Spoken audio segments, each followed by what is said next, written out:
ठीक है, 6 7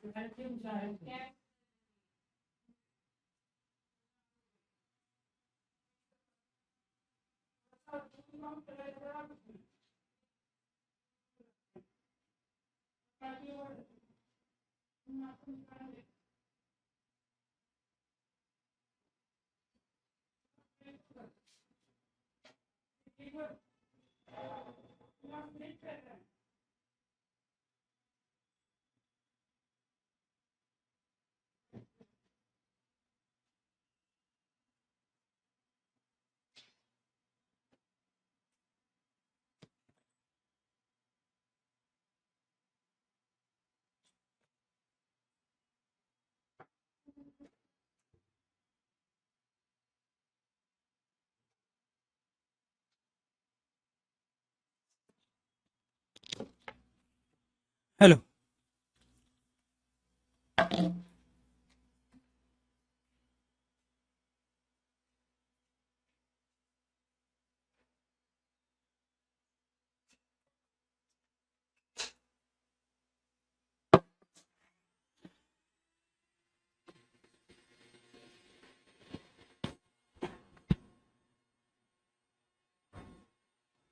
जी नमस्कार साथियों, गुड मॉर्निंग प्यारे दोस्तों, जय हिंद, वंदे मातरम, राधे राधे। आज की जो हमारी क्लास है उसमें टॉपिक चल रहा है हमारा क्रिया के भेद। और क्रिया के भेद में कल रचना या कर्म के आधार पर क्रिया के 2 भेद हमने कंप्लीट कर लिए थे, अकर्मक और सकर्मक क्रिया। और आज हमें क्रिया के भेदों में हमें अर्थ व प्रयोग के आधार पर अर्थ या प्रयोग के अर्थ या प्रयोग के आधार पर क्रिया के भेद कंप्लीट करने। क्रिया के भेद, और ये होते हैं हमारे 8 से लेके 10 तक। 8 से 10 भेद हमारे ये होते हैं। इनमें पहला भेद होता है हमारा मूल क्रिया। इस मूल क्रिया को हम क्या कहते हैं? धातु कहते हैं। मूल क्रिया को क्या कह रहे हैं हम? धातु। क्रिया का सबसे छोटा रूप जिसे धातु भी कहा जाता है। जैसे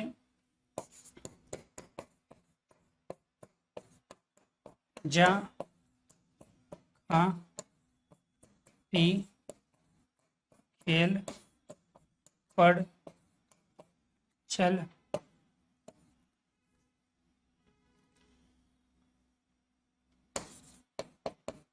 हंस, ये सब क्या है? क्रिया का सबसे छोटा रूप है। इससे छोटा क्रिया का कोई रूप नहीं है, इसी वजह से हम इनको धातु या मूल क्रिया कहते हैं। एक भेद कंप्लीट हो गया। दूसरा भेद है सामान्य क्रिया। सामान्य क्रिया क्या है जी?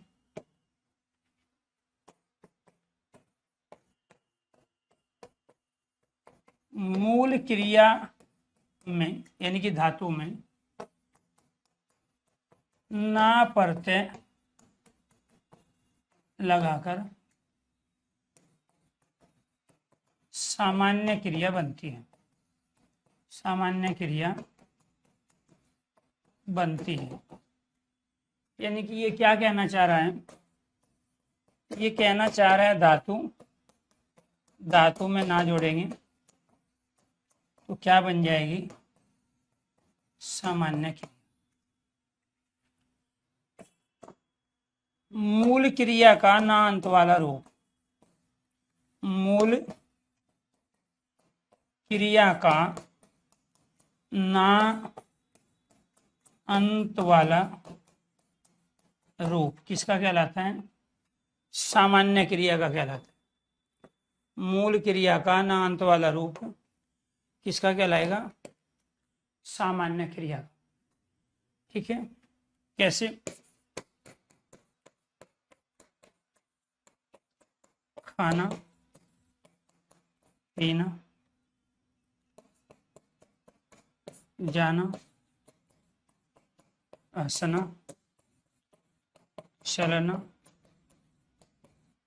खेलना, पढ़ना, ये सब क्या है? ये सारी आपकी सामान्य क्रिया है। अगर यहाँ तक चीजें क्लियर है तो एक बार जितने भी स्टूडेंट लाइव है प्लीज सभी से मेरी रिक्वेस्ट है, गुजारिश है, वो कीजिए। तो अकर्मक और सकर्मक क्रिया के बारे में कल पढ़ाया था। जब प्रैक्टिस कराएंगे तो वो जो कॉन्सेप्ट आपने कल क्लियर किया उसको इम्प्लीमेंट करके हम देखेंगे। ठीक है, तो यहाँ आपको ध्यान रखना है, एक तो हमने अर्थ और प्रयोग के आधार पर क्रिया के 8 से 10 भेद पढ़ने हैं। इनमें से मूल क्रिया, जिसको हम धातु भी कहते हैं, जो क्रिया का सबसे छोटा रूप होता है। किसी भी चीज का मूल अर्थात उसकी जो जड़ है वो क्या होता है? छोटा होता है। तो ऐसी क्रिया का जो सबसे छोटा रूप है वो क्या कहलाता है? यहाँ मूल क्रिया धातु कहलाता है। क्रिया का सबसे छोटा रूप मूल क्रिया धातु।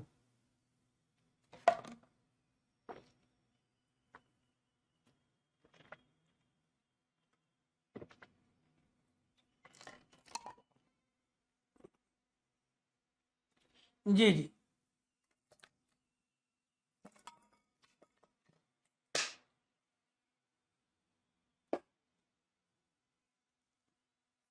क्लियर?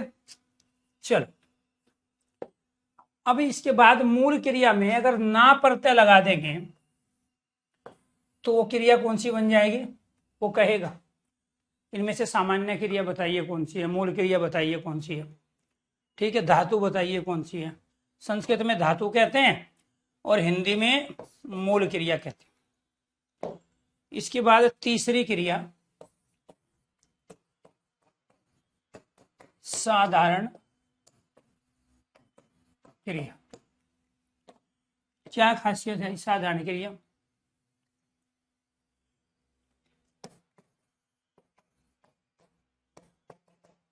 क्रिया की समाप्ति वाला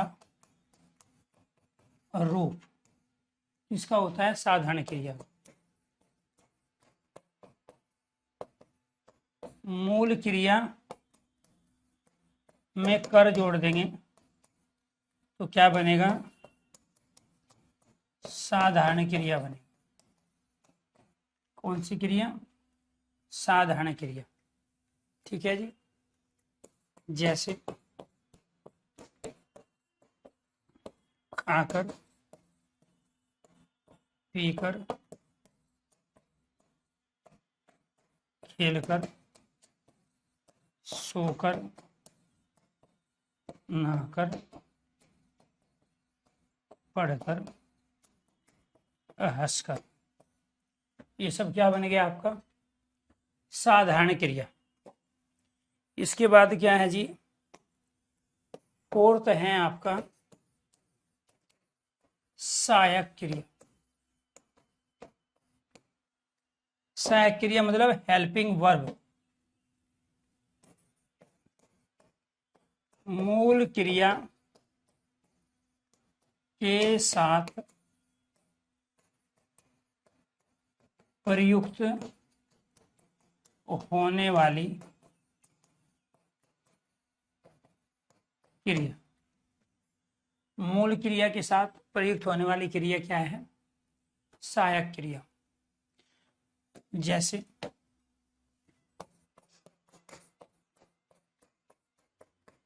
ताती, ते, है, हो, हूँ। हाँ, थे, थी। रहा, रही, रहे, हैं, हो, हूँ। होगा, होगी, होंगे। चूका, चूकी, चूकी। अब कोई भी मूल क्रिया प्रयोग कर लो आप। जैसे यहां हमने प्रयोग की जा, तो जा के साथ में ता लगा दिया, ठीक है, तो जाता है बन गया। अभी इसमें जो मूल क्रिया है वो ये है जिसको हम धातु कह रहे हैं, और सहायक क्रिया आपका ता है। ऐसी हवा बह रही है तो उसमें रही और है सहायक क्रियाएं हैं। जा चुका होगा सहायक क्रियाएं, जा चुके होंगे सहायक क्रिया। तो ये आपको ध्यान रखना है। क्लियर। अभी हम क्या कर रहे हैं, विकारी शब्द। और विकारी शब्द में क्या क्या आते हैं, संज्ञा, सर्वनाम, विशेषण और क्रिया। तो ये सारी की सारी क्रियाएं आपके क्या है, सहायक क्रियाएं हैं, जिनको आप हेल्पिंग वर्ब के रूप में जानते हो। इसके बाद पांचवी क्रिया है आपकी संयुक्त क्रिया। तो संयुक्त क्रिया कहाँ होगी,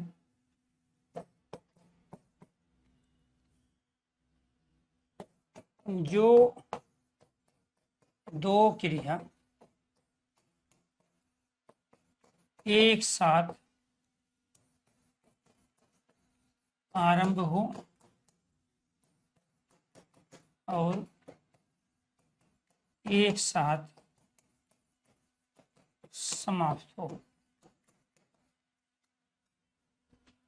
एक साथ आरंभ हो और एक साथ समाप्त हो क्या कहलाती है, संयुक्त क्रिया। जैसे वह दौड़ते दौड़ते थक गए।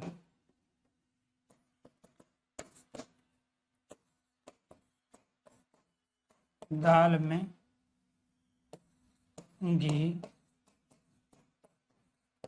डाल देना।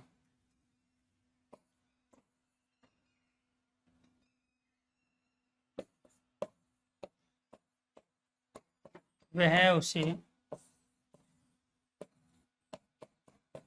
अचानक मार बैठ।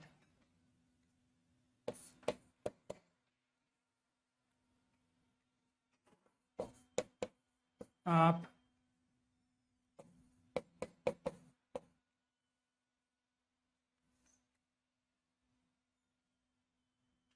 चलो जी, यहां पर क्या है जी, दौड़ना शुरू, थकना शुरू, दौड़ना बंद, थकना बंद।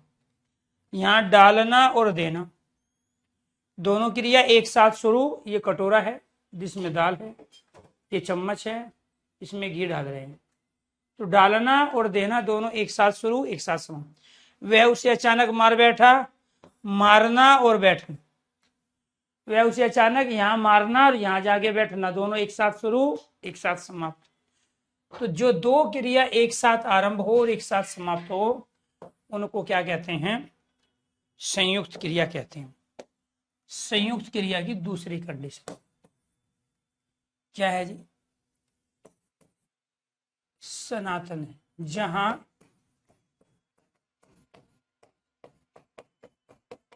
जहां सनातन सत्य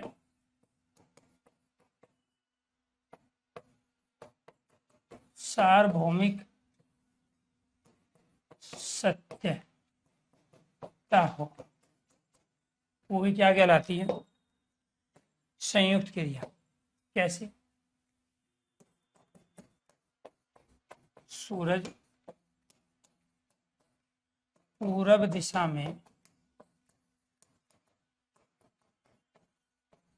निकलता है, ये सनातन सत्य है, सार्वभौमिक सत्य। पृथ्वी अपनी धुरी पर घूमती है, ये सनातन सत्य है। तीसरा, जहां विवशता हो, जहां विवशता हो वो भी क्या है, संयुक्त क्रिया। कैसे? गरीब की बीवी सबकी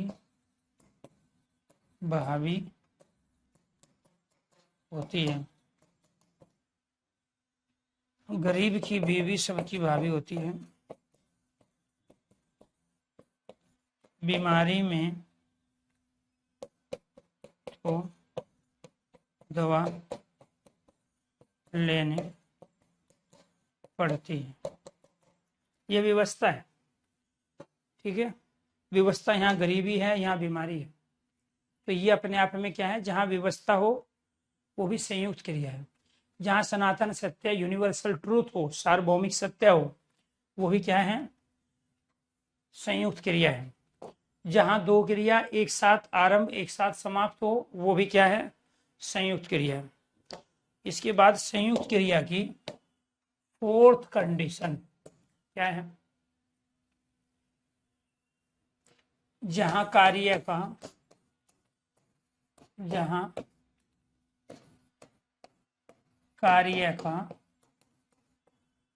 आरंभ होना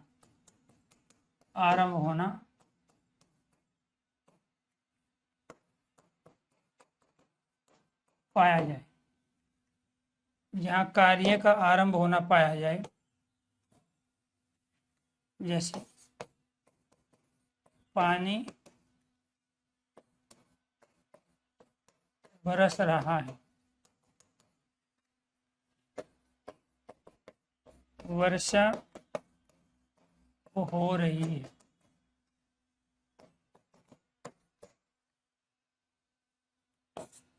क्लियर? फिफ्थ, जहां कार्य की समाप्ति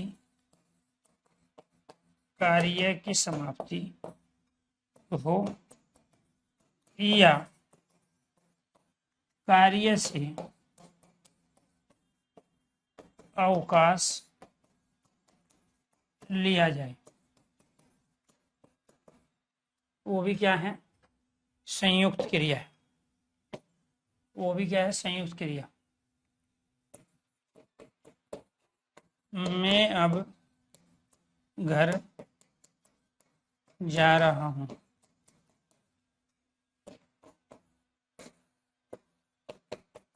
मैं कल काम पर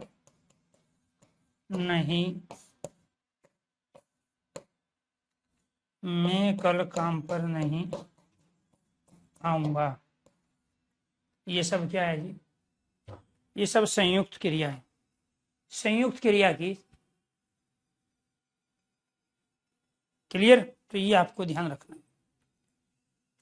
चलो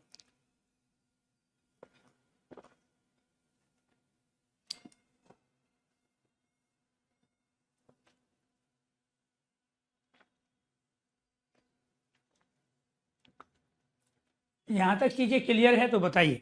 बड़ा लॉजिकली है, डिफिकल्ट है, और ये चीजें पूछी जाती है।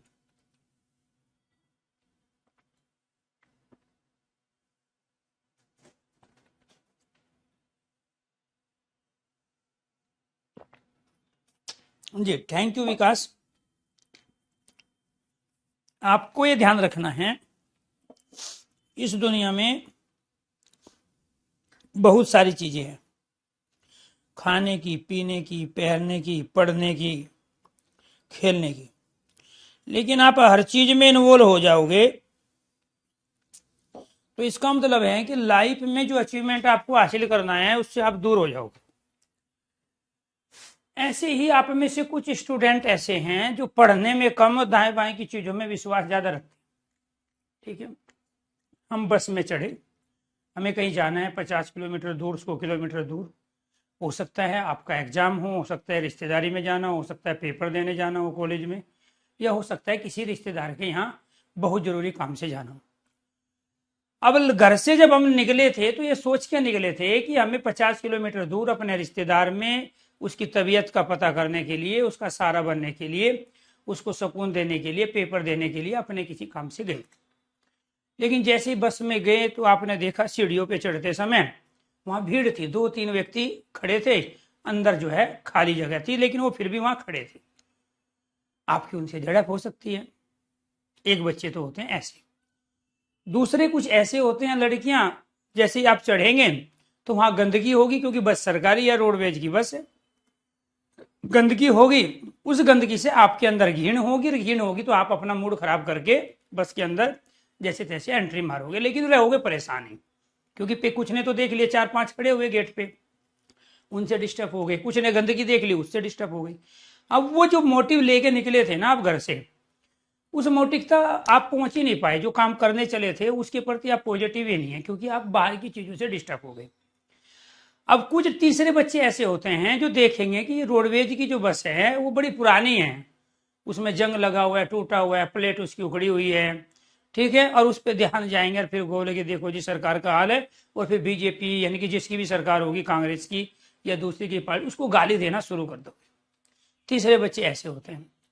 एक चौथा बच्चा भी होता है जो घर से ये चीज ये सोच के लेके चला था कि आज मेरा ये काम है और इस काम को मैं करके आऊंगा, क्योंकि उसको पता है कि एक बार जो समय बीत जाता है वो दोबारा वापस आता नहीं है। तो ये जो चौथा बच्चा होता है ना, ये कम समय में बहुत अधिक अचीवमेंट हासिल करके सरकारी नौकरी ले लेता है। लेकिन आप में से अभी बहुत सारे बच्चे क्या है, सर जी आपका टाइटल तो विशेषण लगा हुआ है, आप क्रिया पढ़ा रहे, सर जी आपने जो यहाँ पर ये बिंदी दी है ना, ये यहाँ नहीं देनी थी सर जी, यहाँ पे देनी थी, ये बीच में, ठीक है, इसमें बीच में आती। सर जी आपने इसको ना कै को आपने गैप नहीं रखा, सर जी आपको ना कै को गैप रखना था, ये वाला गैप, ये वाला गैप रखना था।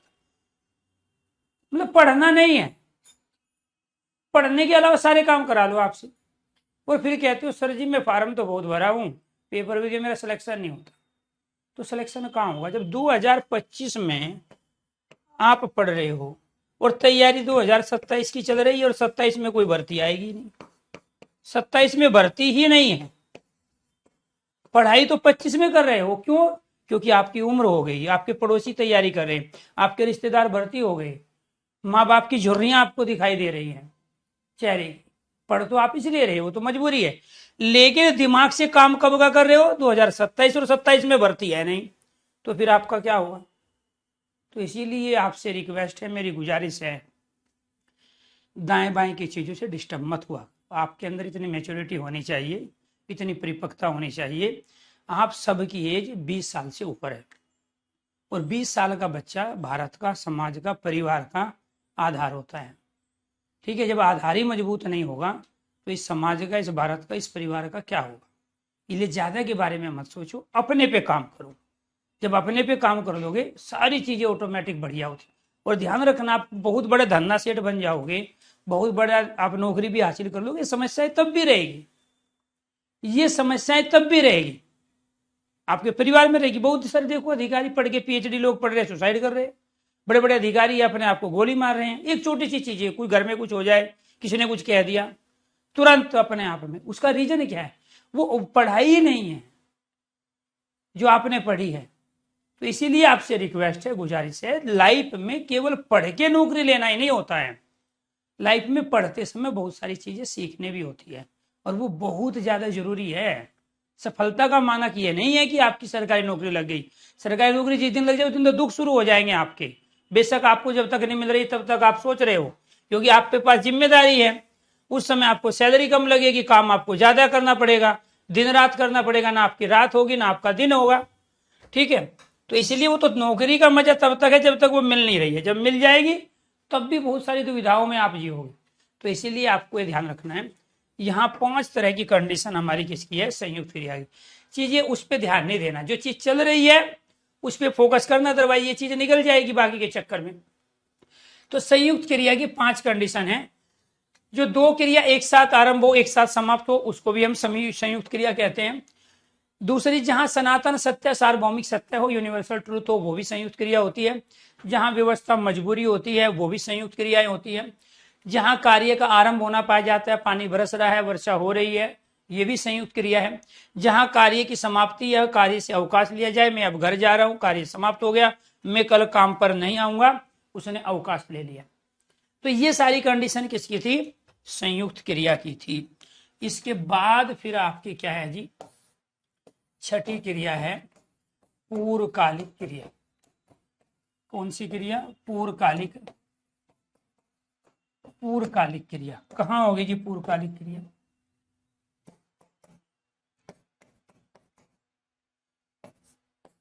जिस वाक्य में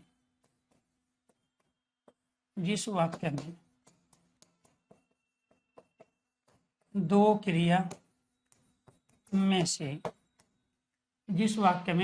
में से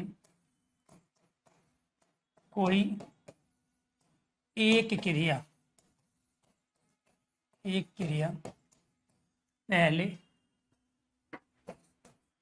पहले समाप्त हो तो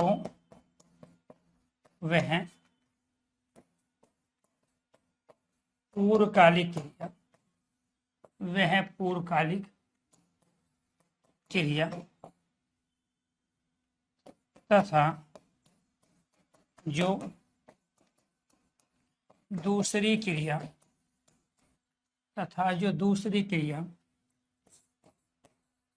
अभी चल रही है उसे समाइपिका क्रिया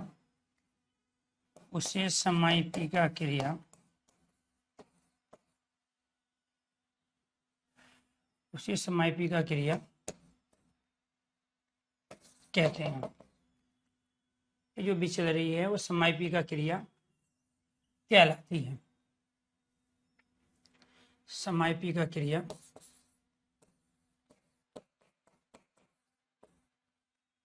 उसे समाइपिका क्रिया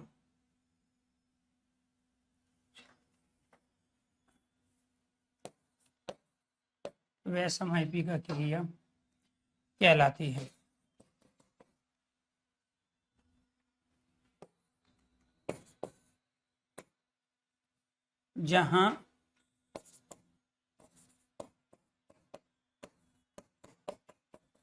जहां दो क्रिया में से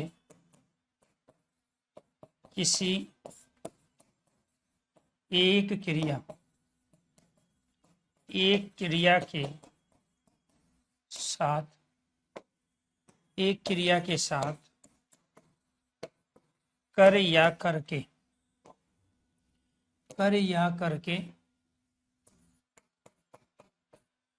लगा हो तो वह क्रिया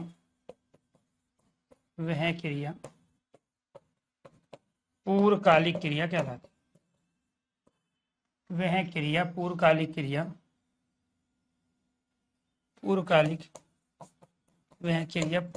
क्रिया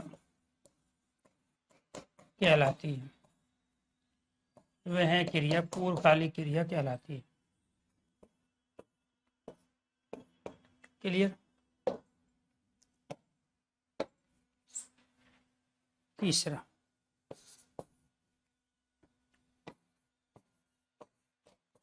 पहले समय में या पहले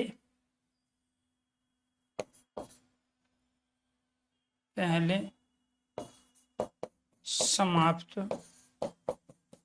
होने वाली क्रिया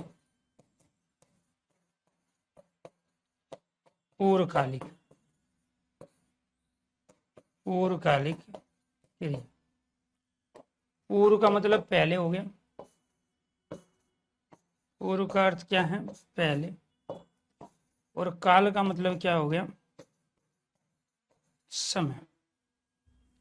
पहले समय में समाप्त होने वाली क्रिया क्या कहलाती है? पूर्वकालिक क्रिया। जैसे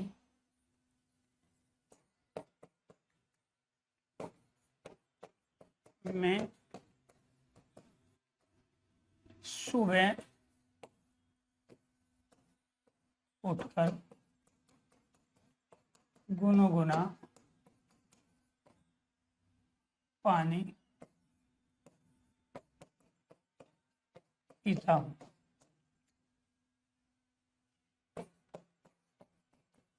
आप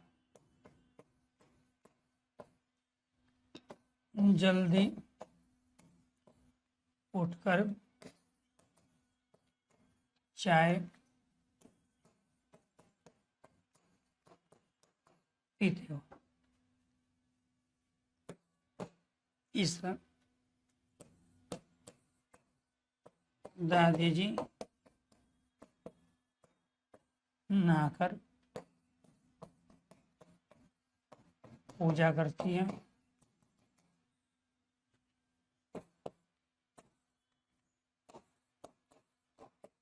दादाजी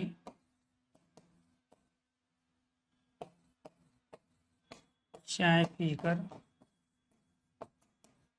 अखबार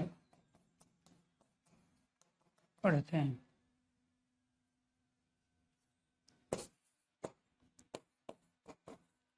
आप नाश्ता करके क्लास लेते हो। मैं दूध पीकर सोता हूँ।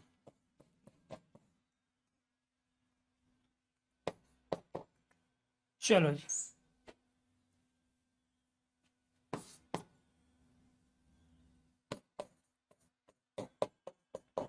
पिताजी पार्क में टहलकर कार्यालय जाते हैं। इनमें दो क्रियाएं हैं और पहली क्रिया क्या है? पूर्वकालिक क्रिया।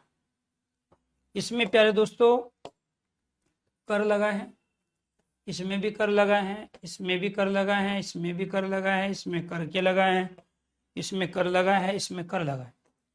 तो ये जो पहले वाली क्रिया है ना, उठ कर, नहा कर, पी कर, नाश्ता करके, ठीक है, पी कर, टहल कर, ये सब पूर्वकालिक क्रिया है। इस क्रिया को हम क्या बोलेंगे? ये बोलेंगे पूर्वकालिक क्रिया, जो मैंने रेड से सर्कल किया। ये क्या कहलाएगी? पूर्वकालिक क्रिया कहलाएगी। और दूसरी जो क्रिया है, यहाँ पे पानी पीना, चाय पीना, पूजा करना, अखबार पढ़ना, क्लास लेना, सोना, कार्यालय जाना, ये सब क्या कहलाएगी? ये कहलाएगी समाइपिका क्रिया। ये कौन सी क्रिया होगी? जब सेंटेंस में दो क्रिया हो, एक क्रिया समाप्त हो जाए और दूसरी चल रही हो, तो पहले समाप्त होने वाली क्रिया पूर्वकालिक, और जो समाप्त हो गई है, जो पहले समाप्त हुई है पूर्वकालिक, और जो क्रिया भी चल रही है वो समाइपिका क्रिया। सर आपसे पढ़कर मैं सीटेट पास हो गया हूँ, आपका कोटि कोटि प्रणाम, थैंक यू। मेहनत करो सुजीत, ठीक है, कंटिन्यू, बहुत सारे चांस आगे आपको मिलेंगे, ठीक है, नौकरी लेने के। और नौकरी लेने के बाद भी ज़्यादा एंजॉय करना नहीं है, खुशियाँ मनाना नहीं है, क्योंकि जो मेहनत आपने की है उस मेहनत के एवरेज में आपको छोटी नौकरी मिलेगी। मेहनत आपकी ज़्यादा है, एफर्ट्स ज़्यादा है, संघर्ष ज़्यादा है, नौकरी का लेवल उन संघर्ष के मुकाबले थोड़ा कम है। तो इसीलिए आपको जब तक अपने मनपसंद की नौकरी ना मिल जाए, ग्रेजुएशन लेवल पे आप भर्ती ना हो जाओ, तब तक आपको अपनी लड़ाई, अपने संघर्ष जारी रखने हैं, ठीक है। तो यहाँ पर जो पहली क्रिया है वो कौन सी क्रिया कहलाई? पूर्वकालिक क्रिया। वो सारी स्टेटमेंट अप्लाई हो गई जी। जिस वाक्य में दो क्रिया में से कोई एक क्रिया पहले समाप्त हो तो वह पूर्वकालिक क्रिया, तथा जो दूसरी क्रिया अभी चल रही है वह समाइपिका क्रिया कहलाती है। लोग पूर्वकालिक क्रिया के बारे में तो जानते हैं, लेकिन समाइपिका क्रिया कई बार पूछी जाती है। जो क्रिया पूर्वकालिक क्रिया के साथ चलती है उसका नाम बताइए क्या? तो आप क्या कहोगे? जहां दो क्रिया में से किसी एक क्रिया के साथ कर या करके लगा हो तो वह क्रिया पूर्वकालिक क्रिया। दो क्रिया में से अगर एक ही क्रिया उसके साथ कर लगा हो तो साधारण क्रिया है। आपने साधारण क्रिया में भी तो यही पढ़ा, कर या करके। आपने साधारण क्रिया में क्या पढ़ा था? खाकर, पीकर, खेलकर, रोकर, नहाकर, पढ़कर, हंसकर। लेकिन जब ये अकेली है तब ये साधारण क्रिया है, और इसके साथ दूसरी क्रिया आ गई तो ये पूर्वकालिक क्रिया बन जाएगी। इसमें भी तो कर लगा है, मूल क्रिया में कर लगाने पर साधारण क्रिया बनती है, लिखा आपने। लेकिन यहां पर क्या है स्टेटमेंट? यहां स्टेटमेंट है आपकी ये कि जहां दो क्रिया में से, इसको समझने की कोशिश करना, जहां दो क्रिया में से किसी एक क्रिया के साथ कर या करके लगा हो तो वह क्रिया पूर्वकालिक क्रिया कहलाती। तो दो क्रिया होनी चाहिए, जब तक वो अकेली है तब तक साधारण क्रिया है। आप नाश्ता करके तो यहाँ पे लगा हुआ है करके, चाय पी कर यहाँ लगा है कर, और उसके बाद में दूसरी क्रिया चल रही है, अखबार पढ़ना, क्लास लेना, सोना, कार्यालय जाना। क्लियर? तो ये आपको ध्यान रखना है, ठीक है। तो ये क्या थी जी? पूर्वकालिक क्रिया और समापिका क्रिया। इसके बाद सातवीं क्रिया है हमारी प्रेरणार्थक क्रिया। सातवीं क्रिया कौन सी है? प्रेरणार्थक क्रिया। प्रेरणार्थक क्रिया कहाँ होगी? एक प्रेरक करता होगा, दूसरा प्रेरित करता होगा।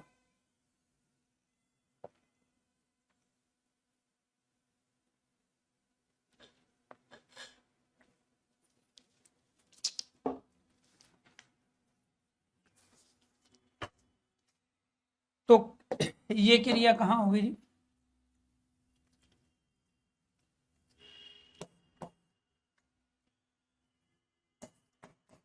जो क्रिया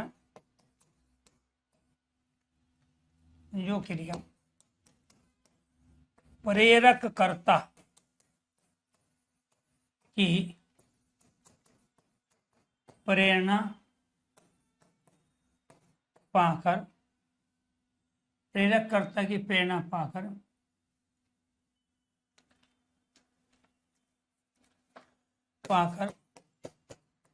प्रेरित कर्ता के द्वारा, प्रेरक कर्ता की प्रेरणा पाकर प्रेरित कर्ता के द्वारा संपन्न हूं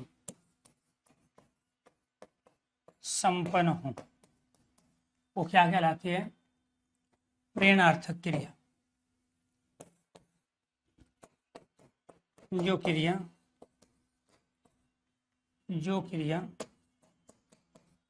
प्रेरित कर्ता के द्वारा की जाए। तीसरा, जहां एक कर्ता प्रेरक क्रिया को स्वयं न करके दूसरे कर्ता प्रेरित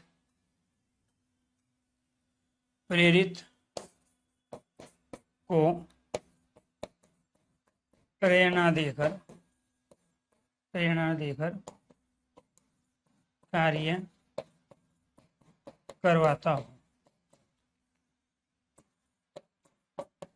करवाता हो।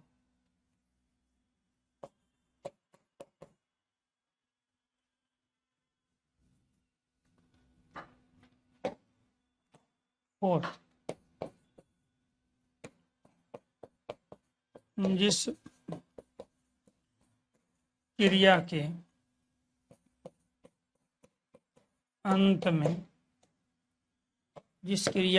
में वाया वाई वाय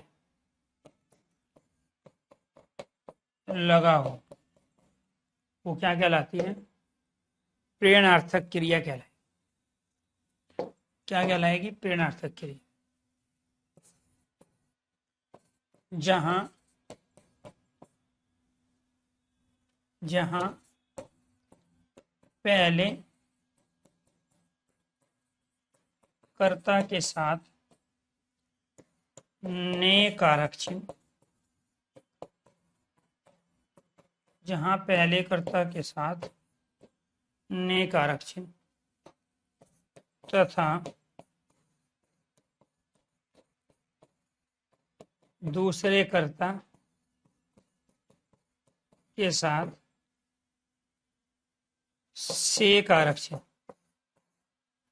जहां पहले कर्ता के साथ ने कारक चिन्ह, दूसरे कर्ता के साथ से कारक चिन्ह, दूसरे कर्ता के साथ से,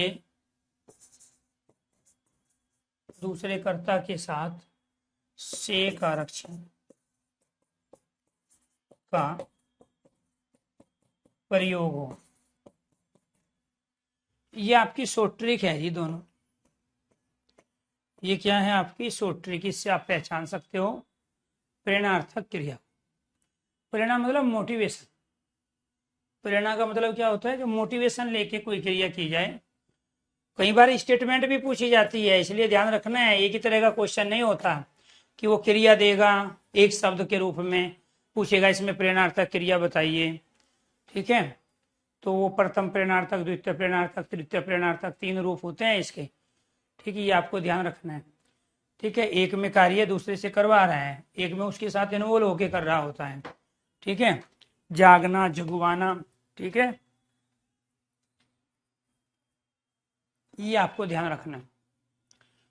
तो कई बार स्टेटमेंट वाले क्वेश्चंस होते हैं, कई बार केवल सेंटेंस में 4 क्रियाएं दी होती है, और कई बार ऑप्शंस में सेंटेंस दिए होते हैं कि इनमें से कौन सा प्रेरणार्थक क्रिया का उदाहरण है और कौन सा प्रेरणार्थक क्रिया का उदाहरण नहीं है। जैसे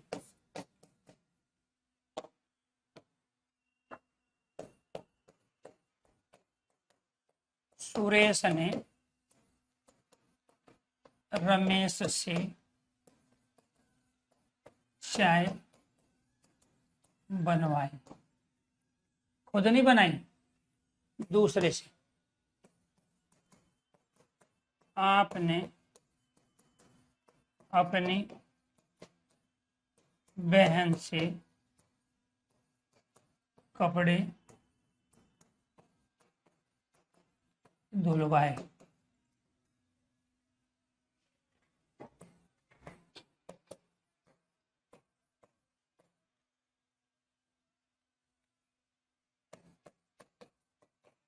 आपने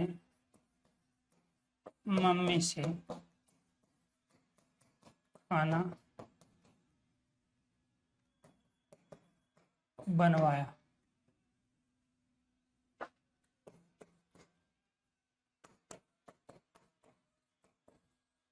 शिक्षक ने छात्र से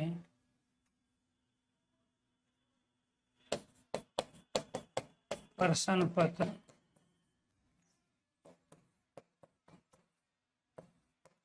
लिखवाया।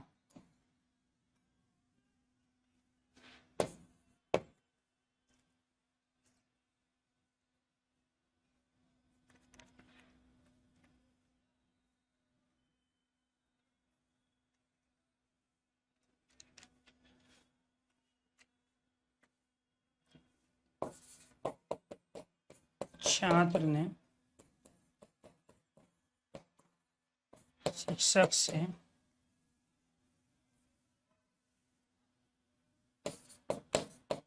प्रश्न हल करवाए।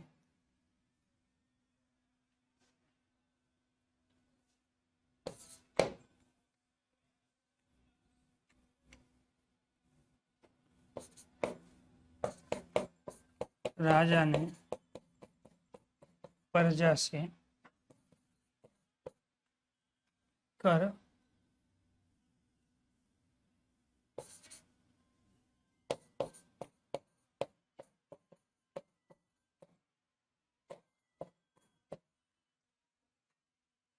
कर वसूला भी कह सकते हैं, ठीक है, या करवाया भी कह सकते हैं। इसमें वाई है, वाय, वाया, वाया, वाय, वाया। क्लियर। दूसरा, इसमें दूसरे कर्ता के साथ से का प्रयोग, पहले कर्ता के साथ ने,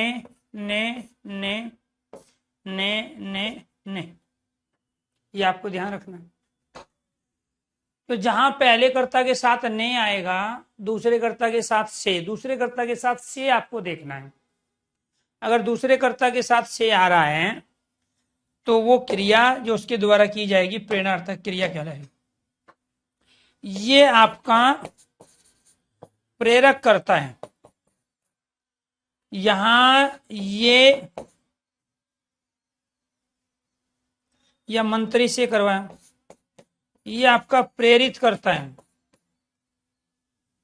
ठीक है जी। और ये क्रिया जो प्रेरित कर्ता के द्वारा संपन्न हुई, ये प्रेरणार्थक क्रिया। ये क्या है? प्रेरणार्थक क्रिया। यानी कि यहां सुरेश, आप, शिक्षक, छात्र और राजा प्रेरक करता है। यहां रमेश, बहन, मम्मी, छात्र, शिक्षक, प्रजा प्रेरित करता है। और ये बनवाई, धुलवाए, बनवाया, लिखवाया, करवाया, ये प्रेरणार्थक क्रिया। यानी कि इसमें दो कर्ता तो थे, लेकिन एक प्रेरक कर्ता का क्रिया से डायरेक्ट कोई संबंध नहीं था, उसने दूसरे को प्रेरित किया। आप अपने दोस्तों के साथ किसी रेस्टोरेंट में गए और वहां लेके गया था कोई और, जिसको पार्टी का आयोजन करना था, पैसे देने थे, लेकिन पैसे वो किसी और से दिलवा रहे हैं। तो जो आपका दोस्त पैसे खुद ना देके आपको मोटिवेट करता है कि आप पैसे दो, तो आपके द्वारा जो क्रिया की गई उस क्रिया को प्रेरणार्थक क्रिया कहेंगे। उस क्रिया को क्या कहेंगे? प्रेरणार्थक क्रिया। क्लियर। तो इसीलिए आपको ध्यान रखना है, ये क्रिया कौन सी हो गई? प्रेरणार्थक क्रिया। जो क्रिया प्रेरक कर्ता की प्रेरणा पाकर प्रेरित कर्ता के द्वारा संपन्न हो, तो प्रेरित कर्ता के द्वारा संपन्न की गई क्रिया प्रेरणार्थक। जहां एक कर्ता प्रेरक क्रिया को स्वयं न करके दूसरे कर्ता प्रेरित को प्रेरणा देकर कार्य करवाता हो, जिस क्रिया के अंत में वाया वाई लगा हो, वाया हो, वाई हो, वाय हो, आंखें बंद, प्रेरणार्थक क्रिया। जहां पहले कर्ता के साथ ने कारक चिन्ह तथा दूसरे कर्ता के साथ से कारक चिन्ह का प्रयोग हो, जिसको हम परसर्ग भी कहते हैं।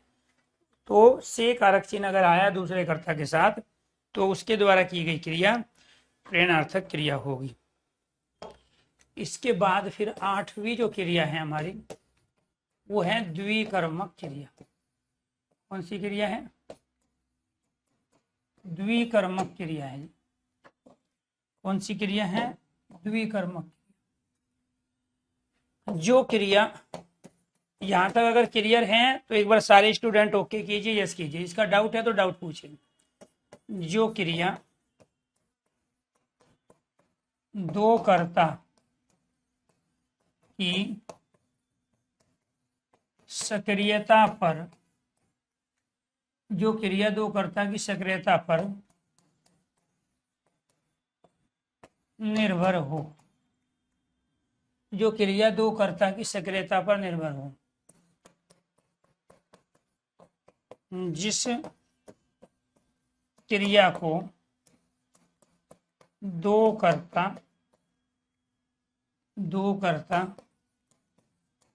एक साथ मिलकर, दो कर्ता एक साथ मिलकर संपादित करे,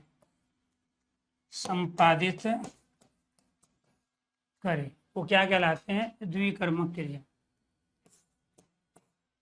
जहां पहले कर्ता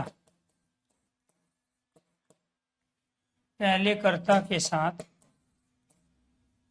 ने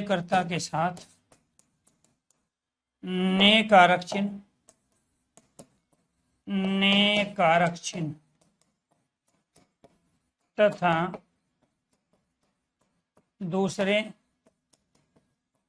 दूसरे कर्ता के साथ, जहां पहले कर्ता के साथ अनेकारक चिन्ह तथा दूसरे कर्ता के साथ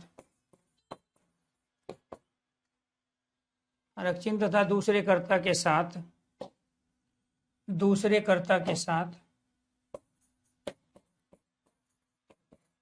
को कारक चिन्ह दूसरे कर्ता के साथ को कारक चिन्ह का प्रयोग हो। नए कारक चिन्ह तथा दूसरे कर्ता के साथ को कारक चिन्ह का प्रयोग हो तो क्या कहलाती है? द्विकर्मक क्रिया कहलाती है। वो क्या कहलाती है? द्विकर्मक क्रिया। जैसे माताजी ने बच्चों को खाने के लिए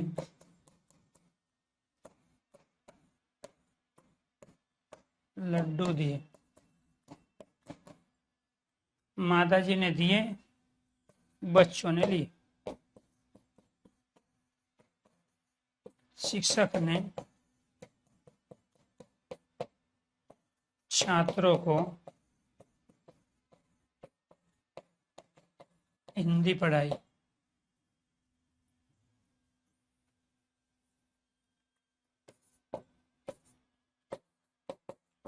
रमेश ने सुरेश को 1000 रुपये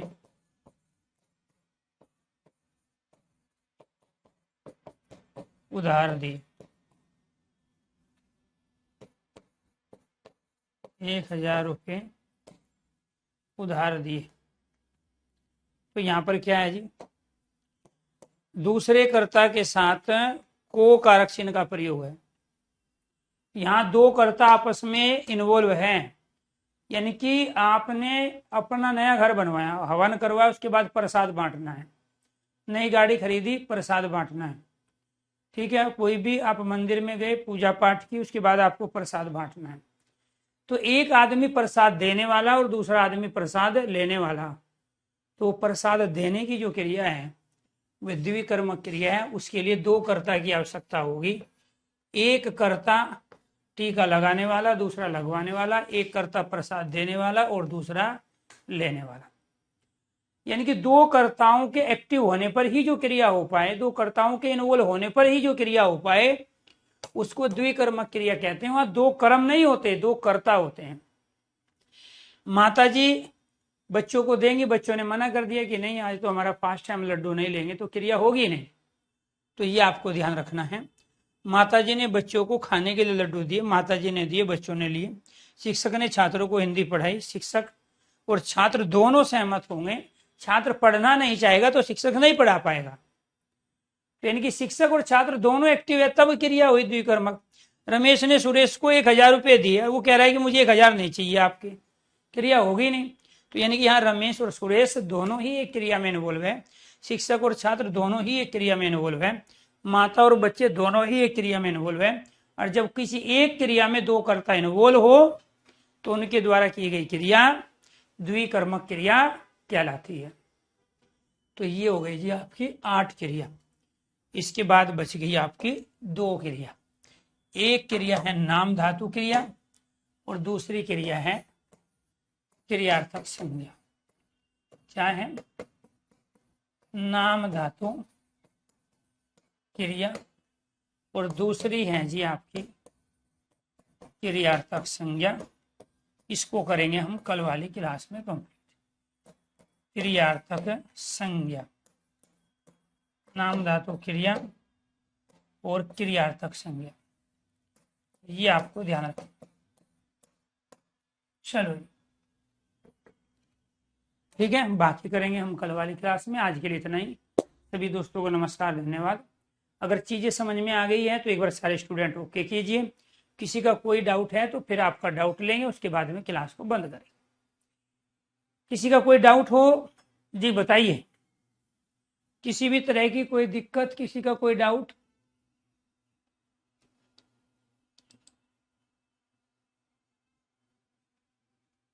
जी, वेरी गुड। हाँ, यौगिक सर्वनाम मूल सर्वनाम से बनते हैं, जैसे मैं से मेरा मेरी मेरे बना, हमसे हमारा हमारी हमारे बना, ठीक है।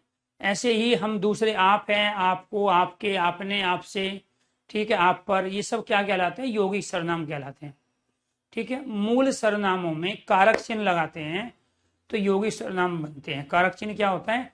ने, को, से, के द्वारा, ठीक है, का, के, की, में, पे, पर, ये सब कारक चिन्ह होते हैं। जब इन कारक चिन्हों का प्रयोग हम मूल सर्वनाम के साथ कर लेते हैं तो यौगिक सर्वनाम बन जाता है। आलोक जी, क्लियर हो गया?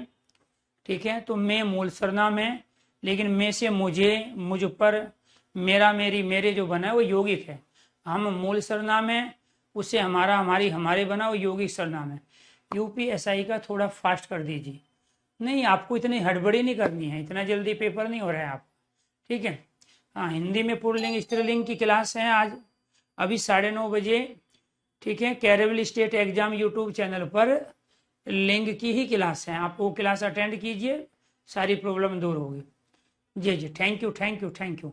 जिन बच्चों की समझ में आ रहा है, जिनको मजा आने लगा है, आप लोगों का बहुत बहुत शुक्रिया, ठीक है। जी जी, वेरी गुड, चलो क्लियर जी यहाँ तक। हाँ, बाकी किसी का कोई डाउट रह गया तो फिर जो कल वाली क्लास होगी स्टार्टिंग में आते ही ले लेंगे, ठीक है। धन्यवाद।